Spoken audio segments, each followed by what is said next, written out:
Now, it boasts some of the best views from a bridge in London, and perhaps when it first opened in 2000, the Millennium Bridge was known for its sway and wobble, having to shut immediately for urgent modifications. Now, more than 20 years on, it's been closed again to the public for modern repairs, being carried out while observing some ancient traditions of the city. Our transport correspondent Tom Edwards has been given this special access to the works. Empty and closed to pedestrians for repair work, the Millennium Bridge. It's getting cleaned and a new membrane is being put in to reduce vibrations. In order to put the membrane in, they have to remove every single deck panel one at a time. They're all tongue and groove, so they lock together. So the whole width of the bridge has a hole in it as they lift that off. Those deck panels haven't probably been up for since they've been put in. So there's quite a lot of dirt that's been accumulated. So yeah, they're taking the time to clean it up and replace the membrane at the same time.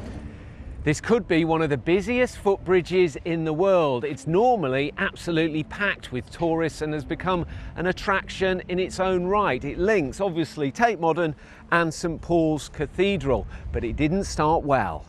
It is actually wobbly. It seems to be swaying. Not that bad, is it? Well, it feels bad to me.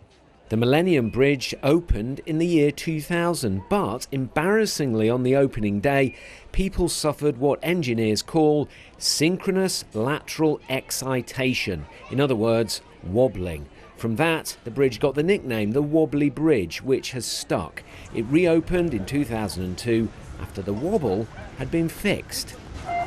When work is going on below bridges in London, tradition means a straw bale has to be hung below. But it does actually still serve a purpose. It all sounds very old-fashioned and arcane, but when you think of the intent behind it, which is to warn a vessel that there's an obstruction above it without damaging the vessel, and more importantly, not to injure somebody who's suspended beneath the bridge, it's a very practical way of creating the warning. So it still works? It still works, yes. Several hundred-year-old requirement, and it still works today.